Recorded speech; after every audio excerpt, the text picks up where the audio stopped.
Hello and welcome to a Monster Mechanics mini episode where we're going to talk about Planescape.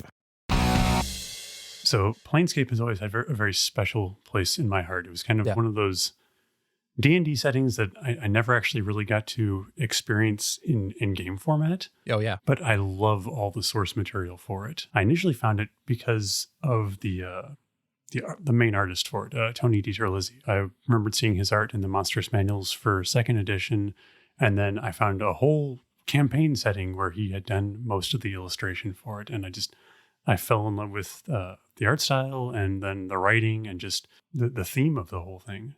So for those who don't know, Planescape is sort of taking an idea that's touched on in the D&D setting, which is the idea of multiple planes of existence. Usually they're sort of themed or whatnot. Like you have the elemental plane of fire or the abyss, which is sort of Hell version 2.0. And it kind of ties all these different disparate planes of existence together around what is probably the most interesting aspect of Planescape, the City of Doors, or Sigil. And Sigil is sort of this nexus point or melting pot of all the different planes. So you have creatures from the heavens or from the elemental planes. All of them can arrive at this sort of meeting place. One of the interesting things about it is in D&D, the idea of gods is very much a given. You have the gods, evil gods, good gods, all of that. And there's all of these here, and they're very much a given in that they interact with the world through their priests and clerics and whatnot. But here at the center of the multiverse, in the City of Doors in Sigil, they are expressly forbidden from being, and they are kept out by this sort of gatekeeper and guardian and governess of the city known as the Lady of Pain, which, if you're at all familiar with the Planescape setting, her face is on all their products. Kind of the mascot for the Planescape setting. Yeah. And so the difference between the Planescape setting and especially Sigil itself, which I think if you're going to talk about Planescape, I mean, you're going to spend a lot of time talking about Sigil. Mm-hmm. But one of the big differences is the difference between sort of rural fantasy, like the sort of the fantasy of the wilderness and the wild, mm-hmm. and the urban fantasy, the metropolis of Sigil. And the flavor is completely different. So much so that the game starts to sort of break down a little bit in Sigil to me. Because the city is so rich in that kind of urban flavor. Yeah, a lot of the traditional D&D tropes don't really work so well here. In fact, Planescape and Sigil especially feels a lot more almost sci-fi than traditional fantasy, which is another reason why I'm so drawn to it. I love kind of those Nexus City style things like Mass Effect with their Citadel, or other analogies are eluding me, but it's kind of like the New York of the multiverse. Yeah. Yeah. It's like it reminds me of sort of Ankh-Morpork from Terry Pratchett, or mm-hmm. Yeah, for that matter, even Waterdeep has some sort of that same sort of urbanish feel where you look in every direction and you'll see city instead of, mm-hmm. ruins or trees or desert or something like that. And where the life of the city is in its people and the people around you. Mm-hmm. Oh, what's the city from Mistborn? Yeah. It's the one where all of the first book takes place. Yeah, I'm blanking on the name, but I know what you're talking Luthadel. About. Yes. Luthadel. Yeah, which is the same sort of thing where it's the city for the whole surrounding realm, and mm-hmm. you have this entire story that takes place within its confines. And I think because they spent so much time focusing on the City of Doors Sigil, that's why it feels so alive, especially compared to sort of the nebulousness of the planes that it interconnects. It feels like this hotspot of life and vibrancy, especially because it works as a focus for all these planes, because you can kind of pull bits and elements into them, and they can all coexist within the city. In fact, they have to. As a storytelling device, Sigil is really useful because you can realistically pull anything. You could be like, mm-hmm. there's a door from Sigil to somewhere, any multiverse you can think of. And so if you as a GM, or if you're working in more something like an author, if you're like, I need a giant fireman for this next thing, you're like, well, I'll just pull it. This guy is probably a baker in his day job on Sigil. It's like their weirdness is super normal on Sigil, which is a really cool concept. I super dig it as well. And just functions really well as the nexus point for a lot of great storytelling elements. Like if you want to do sort of like the anime isekai style fish out of water, like I'm just some guy who's now thrust into this weird universe. This is a great module for doing that. Mm-hmm. Yeah, and I have to second a big part of that appeal is the original art from that book is super good, and then a whole big section of it. This is just praising the craft of having created that original book. I love that huge sections of it are done in character guides where, like I don't remember if they've named the character or not, but it's a person talking to you, and they use a bunch of Cockney rhyming slang and stuff. For example, Burke is used a ton in Planescape, and it was only years later that I realized that that's Cockney rhyming slang. It comes from Berkeley Hunt, and it means which is like that is a getting stuff past the radar that I am totally for. But yeah, they absolutely run with that slang and whatnot, and it just the way they it's always addressing the reader rather than just being a passive treatise on whatever you're reading about is really cool. It kind of pulls you in and makes you feel like you're a part of this universe, even if you're just, show a passing interest in it.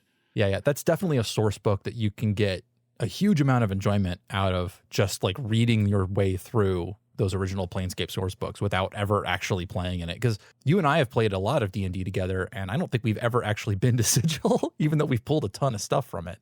We haven't, and it's one of those things where I've always wanted to, but it's such a daunting task because it's so difficult to present all these ideas all at once.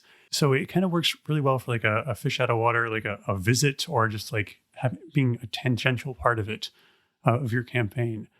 But to get everybody kind of immersed in it from the get-go, that's kind of a tall order because everyone needs to sort of know the source material, especially because one of the driving aspects of this is that is the factions, which I don't think we've really even talked about at all. But it's one of the main driving things is these factions, which are like they're sort of these. They're the main political powers within the city. Yeah, they're the political powers, but they're also, rather than being just government, they are isms taken to their natural extremes. They're groups of people that instead of being bound together by like a common heritage, they're all bound together by a common philosophy, which is a really great way to give that melting pot, to integrate that melting pot favor of Sigil into something like a political faction. Especially in a setting where, because you have access to everything, and they sort of ignore that in favor of these philosophical musings like, what does it mean to be the center of the universe in a multiverse? Things like that. And I think it's such a cool idea that adds so much life to something that could have fallen really flat because you're trying to touch on so many things. Yeah. It's a fantastic setting. I think that one of the reasons why it is so hard, at least we found it so hard to play Dungeons and Dragons in Sigil, is that Dungeons and Dragons isn't an urban game. The game cycle of that particular property is built around, you start in a base of operation, you go out into the wilderness, into the unknown, where everything is a threat. You explore, you find some new cool things, you fight some dudes, you acquire some treasure, and then you return to your base of operation usually, or some other different base of operation. You go back to civilization. And it's like there's whole big sections of the game where they assume that you can just attack people, basically, as part of the game is to go out and fight. That doesn't work in an urban setting in the same way, where you're not going to go to a baker's shop and kill anybody and get their loot. You have to go and negotiate with them. And the social skills and interactions within D&D are just not well fleshed out. Especially in the earlier editions. I feel like they've systemized that a little better with 5th edition, but it's still definitely one of the weaker aspects of D&D. I will admit the DM's tools, or the Dungeon Master tools for like creating stuff, is not as robust, especially for something like Sigil, where instead of like being able to grab things really easily and pull them in and explain them, you have to sort of stat stuff out. You have to have it prepped ahead of time. There's a real, in D&D especially, there's a real expectation for the Dungeon Master to create everything and then just present it to the to the players. In other systems where it's more collaborative, you can expect if your thief says, "Hey, I need to go talk to somebody," you could expect the GM to say, "Okay, who can you talk to?" and just let's create this together. And D&D doesn't foster that. Now, since we've spent a whole 15 minutes talking about how good the setting is, it has inspired the creation of other RPGs and games that have that actually I think tell these stories pretty well. So I'm gonna mention a couple of them. People who are familiar with them are probably yelling at their phone by now.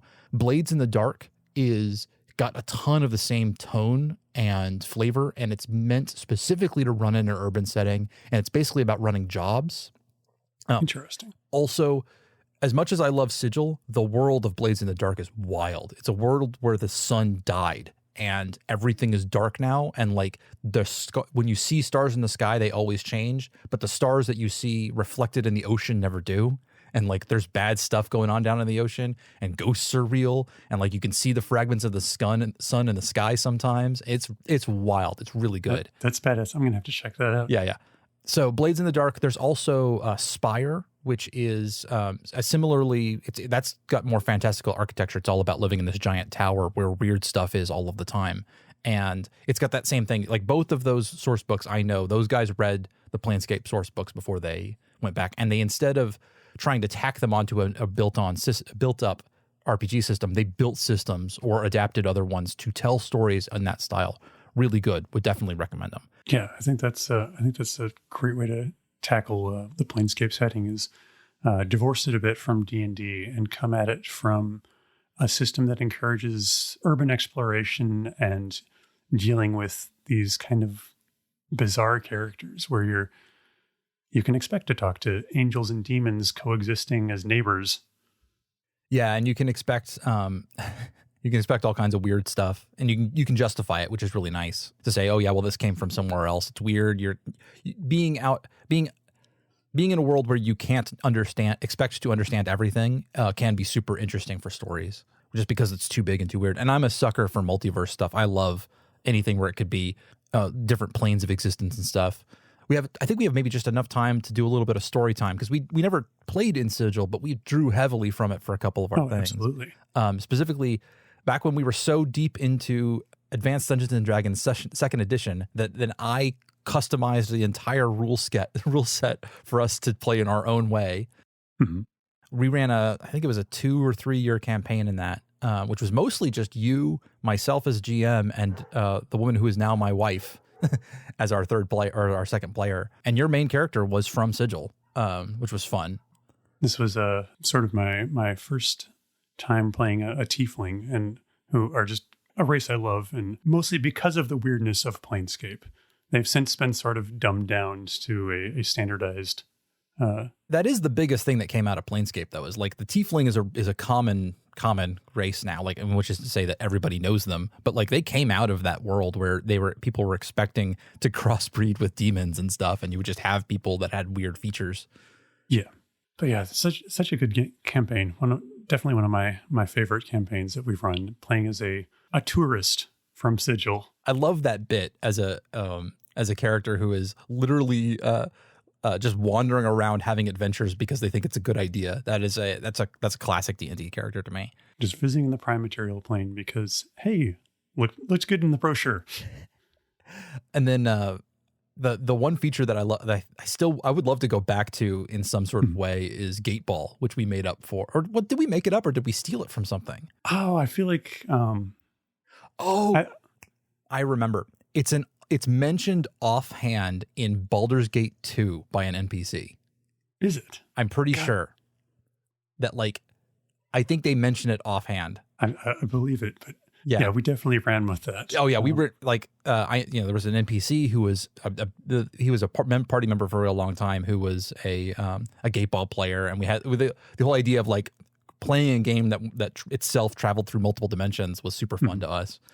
I think a lot of my inspiration came from things like Blood Bowl and whatnot, where it's just a highly lethal sport that sort of takes place throughout the various planes and whatnot. Yeah, I was a little bit Calvin Ball, where you could just make up. The audience and us as the writers were never supposed to know the rules, but all of the characters in the universe do. Love it. Mm-hmm.